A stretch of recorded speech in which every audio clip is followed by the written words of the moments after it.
Inspired by Luniverse Knoxville, we are using some out of this world, high level intergalactic technology to be able to communicate with one another here on the podcast today. It is known as Zoom. Maybe you've heard of it. We are going to be recording remotely today because apparently the Asylum 801 was just too much for you to handle, Keenan. I heard you're not feeling well. Yeah, fortunately, I don't think Asylum 801 actually caused me to get sick, but it was sick. It was sick. I'll give it that. Yeah. Well, in case you haven't heard, the Asylum, which is being casually referred to as, it's technically Asylum 801 at Luniverse, is the first part of the Luniverse Knoxville development from the West family, who you probably know for their collection of bars on Market Square, Preservation Pub, Scruffy City Hall, to name just a couple. This has been a few years in the making now, and we finally got to see the big unveil at Battle of the Bands a couple of weeks back. And Keenan, you were there with me.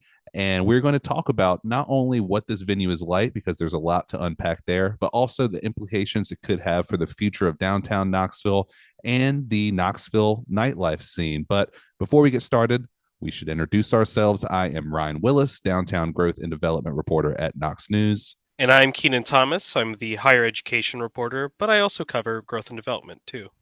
Well, I had been over to the Asylum before you had, and so I had a little bit of an impression of it already. Coming from someone like you who just stepped foot in there for Battle of the Bands, first time ever being in that building. At least I don't believe you were there before when it was the International, which we'll get to some of the history here in a second. But what was the first impression when you walk in? Well, my immediate first impression was that it was very easy to get to. If you're coming in from the interstate from West Knoxville, you just get off at the 17th Street and Western Avenue exit, stay straight, and then kind of veer off to the right just a little bit. But it was all of a sudden right there on my right. This parking lot was pretty easy to get in and find a spot. And then kind of that immediate first impression that hit me was, oh, this feels a little more professional because there's this big old ticket booth, not for the parking lot, that's boarded up, but there's a ticket booth to get in where you pay the cover and show your ID, as well as a bouncer and like a metal detector. So my first kind of impression was like, oh, this doesn't feel like a Scott West bar yet. This doesn't feel like a Scott West joint yet. It feels a little more updone. It feels a little more professional. Yeah, let me pause you for a second. I was just going to say, the location, you talk about it being easy to access. I think that was a big concern that I had, when this project was announced, was that it's very visible from Western Avenue. It's the big building. If you're not familiar with it, I'm pretty sure you can even see that it says the International on the side from Western Avenue, but it's down below downtown in a way. It's over there kind of adjacent to the soccer parks. And it's just, I don't know, it's not the most easiest place to think about getting to, but you're right, it's not that hard. It's practically downtown, and one of the things that's most exciting about it, which again we'll touch on here in a little bit, is just how close it is to Fort Sanders and the University of Tennessee at Knoxville. But yeah, it's not only is it easy to access, by your words, not mine. I mean, I go downtown a lot and I could still see there being a little bit of a barrier there for people to get used to exactly how to get down there. But the parking lot is huge. There's plenty of places to park. Eventually that parking lot will become something else as part of the West sort of 10-year vision for the property. But for now, there's plenty of parking, and that's great. And so once you park and you find the front of the building, you go up to the ticket booth, like you said, you walk through the metal detectors, you walk in. Again, I'm going to rely on you here because I had been before. First impressions just of the room itself. My first impression walking into the building proper was that it was very large. It was this very large open space, which complemented the very large stage for where the band was performing, because I walked in right in the middle of Band Eat Band. But I was very impressed by the large open space with a giant stage relative to where this competition was held before, which is at Scruffy City Hall. It felt almost like about 3 times as big. You almost couldn't tell. I think you've said this before recording, that it didn't seem to be that big, but even though the crowd itself was probably bigger than anything Scruffy City Hall's ever seen. But that's just because it's kind of that first night. But I was Right. You mean very like, impressed by that. yeah, you mean like that, there was a lot of people in there, but in a big room, it looks like there wasn't as many people in there. Yeah, Yeah, yeah, exactly. yeah. Um, I agree with that. I'll tell you, just like you said, I mean, the number of people that were over there, I think would have had a hard time fitting in to Scruffy City Hall had the competition and had everybody come out for it, at the former venue.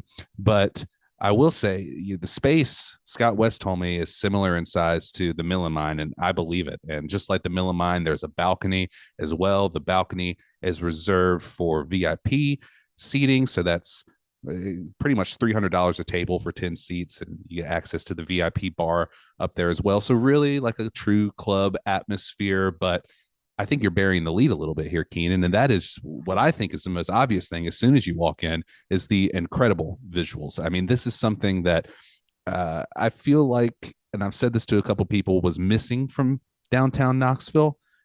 You have Southbound, you have Hannah's, you have those kind of clubbing atmospheres. There's a difference between going clubbing and going to a club, I think. You can go clubbing anywhere as long as there's loud music and you can dance. Going to a true nightclub should be a full experience. And so as soon as you walk in, and I think they had this on display just because it was opening night and the first customers coming in maybe had heard about the extraterrestrial intergalactic theming of the Luniverse. And so they had this giant alien visual on the main screen behind the stage, which is a large LED screen. But then on the walls, you have these projectors that are kind of like Keenan, I think you're a big movie guy, right? Am I correct in saying that? yeah, pretty big movie guy, Yeah, I think relatively. you've seen a few. You've seen a few Seen, movies. seen seen quite a few. Yeah, for people who don't know, Keenan is a huge movie buff. But and you've been to Regal theaters and you've seen the Screen X is kind of what I've been comparing it to, which is you go to a Screen X movie, you have the main screen in front of you, along the walls, things are kind of blurred out a little bit, almost like your peripheral vision, to kind of make you feel a little bit more immersed in the room. And I feel like you get exactly that at the Asylum, where you are immersed. The images that are being shown on the big screen, they're not being blurred out, but they're on projector screens, which I think is a good call. I think maybe they were looking at possibly doing some LED screens on the wall, but the projectors on the side walls makes it feel like, it's still this big club, it's still this professionally run club, but it still feels authentic and like you were in a Scott West and Bernadette West establishment. You feel like somebody put those screens up. You feel like somebody hung those disco balls from the ceiling. You feel like somebody put up those Luniverse signs and the black lights and everything. And I think that was one of the things that felt most special to me is it felt like just a genuine place, which you don't really get with nightclubs. I think nightclub culture kind of has a negative connotation sometimes. It's all about just, getting intoxicated and meeting strangers and dancing with them. And, it's just kind of a party atmosphere, which certainly is in the plans. I mean, that's what they're trying to create over at the Asylum. But I don't know. It just felt a little bit more comforting and welcoming to see some different types of visuals, some different types of art to really infuse art, I guess, into a club atmosphere. And I do actually like the projectors probably better than an LED screen on the sides because it's a little more stretched out, but there's a different aesthetic that it gives off. It matches with you mentioned the disco balls, but that was my other thing. One of my other notes is when I looked up finally and actually took a glance at the ceiling for a little while, the disco balls almost look makeshift. They look like they were DIY. Scott made them in probably one of his bars or in a garage or something, and I kind of liked that feeling, and that's kind of the overall feeling that Asylum 801 gave me. Is it feels a little DIY, it feels a little scrounged together, kind of like Scott West bars, but in a more professional atmosphere, in trying to become a more legitimate nightclub. And I think you can see that too with how the bars are presented. They're really well lit. They look really nice. The bartenders were dressed up. All the male bartenders I saw had like little suit jackets on or suit vests on and button ups. They had waitresses kind of going around this venue and checking on people or even taking orders.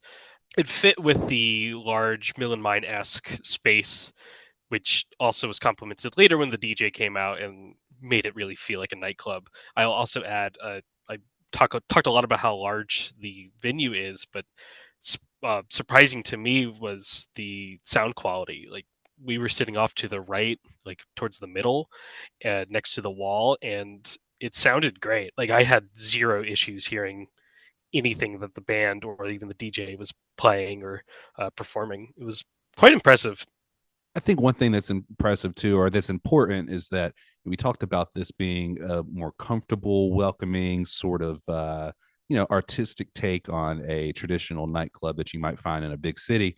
I think that's good considering its location. You're kind of underneath the viaduct. You're in a place that looks a little, maybe I shouldn't be here, which is something I think comes with some intrigue. It makes you wonder what's inside.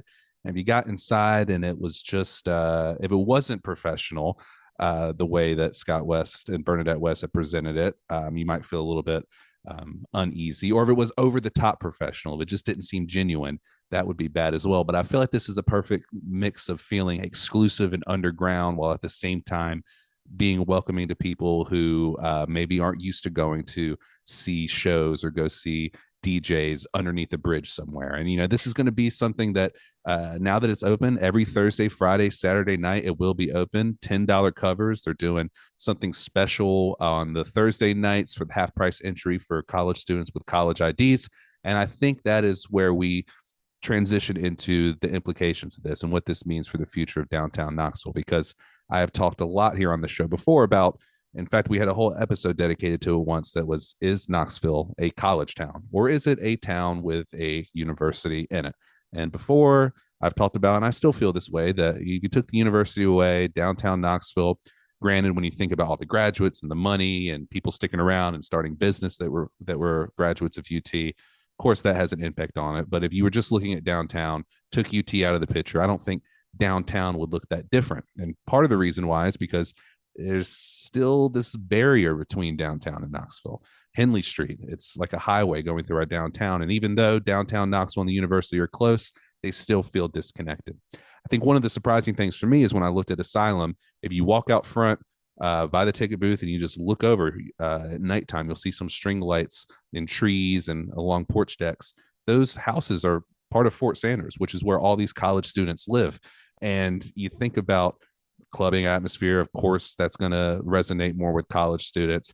If you can bridge that gap and now, getting people that maybe didn't always come downtown, and they're still not really coming downtown. I mean, the Asylum it is downtown, but it isn't downtown. It's kind of off the beaten path a little bit.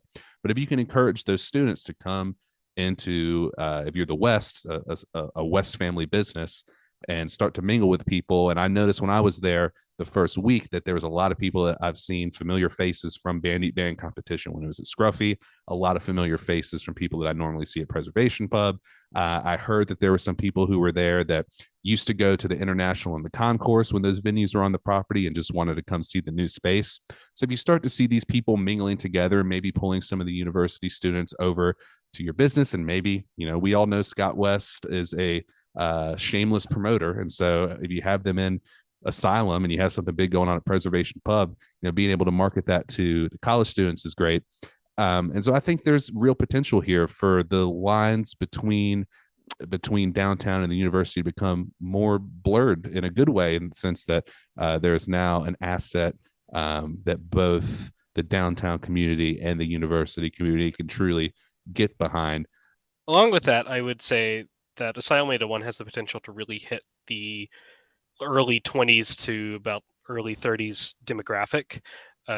So capturing those later year college students, but also that post-college, young adult age group that sort of is lacking a real nightlife place to go to. Like, you have Southbound, you have Hannah's, but those are just more like slightly elevated bars that are almost a nightclub, but not really. And so, and seemingly targeted, almost, if not targeted, patronized by almost exclusively college students, it seems, yeah, too. So if you're in that age range and you don't want to hang around the college students, yeah, where do you go? and I think Asylum 801 really does have that potential to grab it, and I think it's based on both the $10 cover that you mentioned, which you said before should be permanent, and if so, then I think that's a great entry price to get in and enjoy for an hour, 2 hours for a night. But also, just in general, is a new and an exciting venue to go out and explore. Because we go out sometimes. We're about 5 years different in age, and we ended up only going to the same few bars over and over again. That yeah, they're fun, and like some of them are unique or have different aesthetics. Like you have Scruffy City Hall compared to Alice in Appalachia, compared to Fly By Night, compared to uh, You know, but Suttrie's a Suttrie's. lot too. Yeah. Yeah, but having something that's more of like a no, we're going to be a nightclub first or a music venue first. That's also a more visually stimulating and loud nightclub venue spot, I think, is something that Knoxville has been missing, and something that I think, like I said, could really tap into that market. You call Um, it a spot. I think that's a good way to think about it, because it's not just, if you want to see a band play in downtown Knoxville, you have really options on two ends of the spectrum. You can go pay tickets to go see them play, or maybe the Millamine or at the Tennessee Theater, at the Bijou Theater, or you can pay maybe a $5 cover or $10 cover, $15 cover to get into one of the West bars that are on Market Square. Then you're watching a band in a bar, and it's not quite a concert. Or maybe you see a guy playing acoustic guitar at a brewery somewhere, not really a concert. What I like about the Asylum is every Thursday, Friday, and Saturday there's going to be live music. You could say that about Preservation Pub and Scruffy City Hall too, but again, those are, they would argue that maybe they're a music venue and a bar equally. I would say those are bars first, music venues second. I like the idea of there being a music venue that is pretty much guaranteed to be open every weekend without you having to necessarily want to shell out the money for an artist that you want to see, if that makes sense. So like, I don't, maybe on a weekend I want to go see a concert, but not every weekend I want to pay top dollar to go see a band, but I still want that concert experience. That the Asylum will be open. And I think that's one of the most exciting things about it too, is you were at that competition and you saw the bands that were playing there during the Band Eat Band competition, which, like you said, it seems like I've been a judge and reporting on that competition forever. It's been happening every Thursday. And by the way, just shameless plug for that too, because Knox News is involved with it through our Empty Stocking Fund. It's one of the charities that gets some of the proceeds from the sales at those events. You spend $5, you get to donate to a charity, you get to pick for your favorite band and get to be part of the judging process at these Band Eat Band events. And Empty Stocking Fund, the West family recently, I guess not recently now, but during this competition presented us with a $4,200 check for Empty Stocking Fund, which was awesome. And we're so appreciative of that. But this whole competition has been about cultivating the music scene in a way. I think Scott West has always viewed his bars as the place where the band who's about to be the next big band plays. And he has a proven track record of that. You've had Caged Elephant has played that Preservation Pub stage before, the Avett Brothers, Chris Stapleton. And so he has a track record of doing that. And he was fine admitting, and I'm even fine admitting too, that we both weren't plugged into the music scene quite the way in his case he used to be. In my case, coming up on 6 years here, the way that I would like to be plugged into the music scene. And so if you're talking about cultivating music, you can give him a place to play. He's been doing that. But to give local bands a stage like the one that's at Asylum to play on every weekend, eventually I think he will try to get some bigger names over there. But you saw the bands doing it. The first band that played was High Heat, and they just kept making comment after comment about how awesome a venue this is, how great it is we get to play this stage. And you look at it, and it's not just a stage, go up there and play. They have professional sound and lighting going on. Somebody actually back there doing the lights for their shows and time with their music. And watching that band, I mean, I feel like it elevated the performance. It gave them a chance to feel, I mean, heck, they are rock stars, but to really, feel like they were putting themselves on, showcasing themselves in a way that they maybe normally wouldn't get to.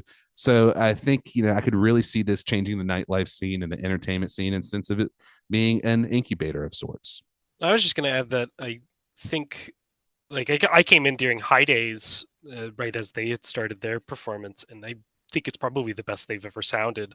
Having seen them at Scruffy City Hall a few times, but on that stage, they really popped, like, in a way that I almost wasn't expecting. And I want to also add something to what you mentioned with Scott saying that he wants to bring in higher level bands or like higher end bands over time. I would not discredit this venue and being a potential um, heavy hitter in terms of the music venue space here in Knoxville. Like, I do think I can see this easily becoming a Mill and Mine or Bijou competitor in the next like year, even year or two. Yeah, Uh, I could see that too. I think like, the it has Millen. the capacity, it has the sound quality, it has the space, the actual like aesthetic, the vibe it's cultivating with its atmosphere is pretty on par with every venue here in Knoxville. Yeah, I would say above par in some cases. I mean, it was a music venue before, so that helps out a lot when you think about bringing in touring artists, because there are green rooms behind the stage, above the stage, so that's awesome. You mentioned potentially, competing with the Mill and Mine. The Mill and Mine recently, I feel like it's I don't know. I mean, when I first moved here, I felt like there was a lot of bands that were playing on the festival circuit that were coming through, and I've noticed a lot more of a skew towards country and pop country that's been coming through. Which, not to discredit that, but I think Scott West is a little bit more willing to push boundaries when it comes to the types of music that would be there. I mean, the International and the Concourse, and really specifically the Concourse, which has since moved to a shopping center on Broadway, but that whole hub down there for a long time was considered kind of like the place where the music that doesn't really get heard on the main stages in Knoxville would go to find a place to play. I mean, you would have a lot of EDM music over there. There is a story, lore that actually is true, but that Marilyn Manson played a show over there one time and requested that he have a green room that everything was black from the toilet to the carpet to the, so they made Marilyn Manson this big black green room, the black room, I guess. But the, I'm still upset that I never saw JPEG Mafia there. I should have gone, but I JPEG went to a Mafia, metal show there. I think, Yeah, what was that at the concourse on that was at the Broadway? concourse on Broadway. Yeah, Yeah, yeah, yeah. But the International and the concourse, the previous iteration of the concourse used to get a lot of that music in there, so I could see it potentially getting maybe like JPEG Mafia is a good example, or maybe just some up and coming punk rock band that maybe isn't quite big enough to play the Mill and Mine, or maybe the Mill and Mine doesn't want to take a chance on them, or whatever. I mean, I just feel like Scott is in the past has been more willing to uh, open up his mind to different types of music, perhaps. And at a bar, I think maybe some criticism you would get is, okay, well, Caged Elephant played here before, Avett Brothers played here before, Chris Stapleton played here before. Why is that not happening at Preservation Pub anymore? And I think part of it maybe has to do, and I'd have to talk to Scott about this, but again, that is a bar first. So what do you focus on? You focus on bringing in bigger names, or do you focus on carrying out your operations as a bar? I think he tries to do both, but definitely with a venue like the Asylum, he'll be able to focus a lot more, I think, on the music that he's curating there. Now, two concerns I can think of, and I'm only bringing those up just for conversation. I'm not even sure that they're really concerns as much as they are just things to think about. But thinking about, how I mentioned that the Asylum is a little bit off the beaten path. It's downtown, but it's not. You could walk it from Market Square. Do you want to? I don't know. How do you picture this fitting into a night out? And I'll tell you, the other night I was working with my wife over at an event she had for her work at the Marriott Hotel in downtown Knoxville, and we were asking ourselves, like, do we want to go get a couple drinks downtown, or do we want to go to the Asylum? And I'm wondering how much of that is going to be part of conversations for other groups of people. Does the Asylum fit into a night out, or does it have to be your night out?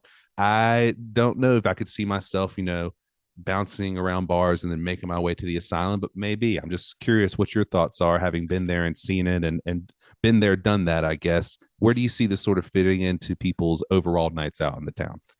I can kind of see it in one of three ways. The first one, obviously, just being that Asylum 801 is your night out. You just go there. It's the only place you go out that night. It's a $10 cover. You can get cheap drinks. I just got cheap drinks when I was there, but it you could feel nice going out spending 40, $50 to get in and have drinks and have a good time. I would especially suggest that if you know who's playing, or if there is a band or DJ playing that night, so that way you can kind of get the most out of it. But other than that, the other two ways is I can either see it being the beginning of a night or the ending of a night. If it's the beginning of a night, you can probably just park your car there if you feel comfortable with that, and then either catch an Uber or potentially walk downtown if you're okay with that. That's obviously like it could probably be at night and you want to be careful. So I also, understand if someone's not willing to do that. But I can also see it though being an ender for the night. Catch an Uber, or again, if you're comfortable walking, head there at the very end, get in for $10, vibe for however long you want, and then call it a night there. So I cannot see it really being a good spot for the middle of a night out, unless for some reason you're already over there. But I think it would be hard. You'd be hard pressed to find anyone going from bar to bar downtown, going to Asylum 801, then going back either downtown or in a different area of town. Right. Yeah, I can see it being a nightcap for sure. But I do think you could spend an entire night, like you said, at Asylum. One of the things with it being empty, and granted, maybe one day it is going to be packed in there shoulder to shoulder. But as somebody who doesn't dance, I mean, I dance a little bit. I don't like going clubbing though, the grinding and just shoulder to shoulder sweating, nothing to do except stand around and dance. That's never been my vibe. But I will say that I did like it at the Asylum because it was big enough where, and this was the cool thing about it, was you saw these little pockets of people all around, and they would converge at points to dance together and mingle amongst one another. But it's so big that you could potentially, go out with a group and still have your own space on a night out, which I thought was cool. You have to pay for the tables, which I've heard some people complaining about that, or complaining about the idea of that. I mean, it's a club first. I mean, every table that you have, that's less people that you can get in there. It takes up more space. So I get that. And if people will pay for it, people will pay for it. But even without a table, I mean, at least now early on, there's enough room for you and your friends to get together, hang out. There's an alleyway that if you need to go outside for a minute, you can step right into the alleyway. They've been selling hot dogs out of the alleyway. I've heard they're going to get a smoker for some barbecue and some brisket over there as well. Preservation Pub pizzas are supposed to be served over there as well. So there's food, there's drinks. I almost equated it to feeling like I was in like an old like retro laser tag arena with all the laser lights and just the black lights, and how it felt in there. So it's comfortable, it's fine for hanging out. I could see it being a nightcap. I could also see you spending an entire night there. The other thing I was going to say, and again, not a concern, just curiosity. You talked about the Asylum being a place that can attract both the college nightlife crowd and also potentially attract the nightlife crowd that is used to going downtown into Market Square bars, or maybe went to the International before. Would it be a turnoff, do you think, at all, for college students? Again, it's not my vibe to be in that clubby atmosphere, but I know for some college students that is the vibe. And I just wonder how it would be if I was a college student, and I wasn't a judgy college student, but if I was a college student and I walked in and, well, who are all these older people here? Who are all these people that have been going to Scott West bars for years? Do you see those crowds being able to mix? Because while Preservation Pub and Scruffy City Hall do get a good mix of different types of people, I don't know necessarily that college students dominate that atmosphere. And I'm just wondering if this truly will serve everyone, if it can serve both the college students and the downtown folks. I think it will, because like you mentioned, it's so big that you can kind of corner a pocket of any spot inside and have that be your little space with your friends, as well as the people around you. So I can see it. I can see people coexisting here. When we were at Preservation Pub in Bernadette's last week before I got sick, and I kind of took note of the different demographics of people I saw, and I did see a lot of younger that folks, the 20 to 30-year-olds, all throughout each bar, but especially on Bernadette's roof, Bernadette's Press Pub's roof. I feel like I've always seen a younger crowd there, and so if you like that vibe, I think you'll like Asylum 801, and so I can see it definitely overall gearing towards the younger demographic, and we'll probably see that younger demographic more there over time. I can kind of see the older crowd popping into Asylum, checking it out, seeing what's up. I also can see them going once and not really going again, preferring more of the Scruffy City Hall or Preservation Pub vibe. Right. That's kind of what I was wondering. I mean, if down the road it becomes all college students, which, hey, I mean, they need a place to hang out. If it's bridging the gap between downtown and the university, I'm for it. But if it gets overrun with college students, if it becomes southbound in Hannah's, which I don't think it will be. I could see people being maybe turned off by it, but again, I do not think it will be. So, I'm happy hanging out with anyone. I'm happy to have a new place. Anytime a new business opens up in downtown, it's exciting to be able to explore it. And this is one that you truly can explore. I think, go there, check it out for yourself. I think if there's one thing to take away from my experience there, is that it's a very visually and sonically stimulating place. And so as much as we can talk about it here on the podcast, I think you're best served by going and seeing it for yourselves. Speaking of sonic stimulation and sonic experiences, thank you for listening to the podcast this week. We appreciate having you here every week. And if you do not sign up for alerts already, make sure you don't miss the next episode by clicking that like or subscribe button on whatever platform you're listening on. And that way you'll get a notification every time a new episode drops, or you can just come back here on Tuesdays. I would love to hear your thoughts of the Asylum. If you go there and checked it out, if you have any questions about it, you can always give me a follow on Instagram at KnoxScruff and shoot me a message there. Or you can send me an email to ryan.wilsz@knoxnews.com. Keenan, what's the best way for people to keep up with your work? Can just subscribe at knoxnews.com. Look out for my UT coverage, or you can follow me on X at special K2real. That's the number 2. Or shoot me an email at keenan.thomas@knoxnews.com. Yeah, you mentioned subscribing. Always got a good deal going on over at knoxnews.com. So head on over to subscribe.knoxnews.com to take advantage of our latest offer and get unlimited access to everything we discuss here on the show, which, as you know, is all the downtown content your heart could desire. But that's in addition to all of the sports and politics and business and growth and development and education and all the types of news that we're reporting on every single day, from stories to photos to videos to podcasts, all across East Tennessee. Really, you can't beat it when it comes to covering local news. We're doing awesome work over there. Keenan, you're a big part of that. You're a big part of it in the sense of me and you share newsletter duties. So that's something else I like to promote here before we sign off. Check the podcast description. In addition to the links to stories about Asylum 801, which I'm going to include there, I'll also include a link to the Urban Knoxville newsletter, which comes out every Friday, again, authored by me and Keenan, as well as the Urban Knoxville Facebook group, which is another way to get you plugged in into the downtown discussion. And if you haven't before, leave us a review. Tell us what you love about the show, maybe what you'd like to hear us talk about next. Say 5-star one if you would. We'll be back again next week. Hopefully we will see you out at the Asylum. I'm sure I'll see you out all around downtown Knoxville. And seriously, never hesitate to reach out. And as always, thanks for listening. So until next time, stay scruffy, Knoxville, and Keenan will have you on here again soon. I appreciate you joining. Yeah, it was fun. All right, see y'all. y'all later. Yeah. All right, y'all. See you later.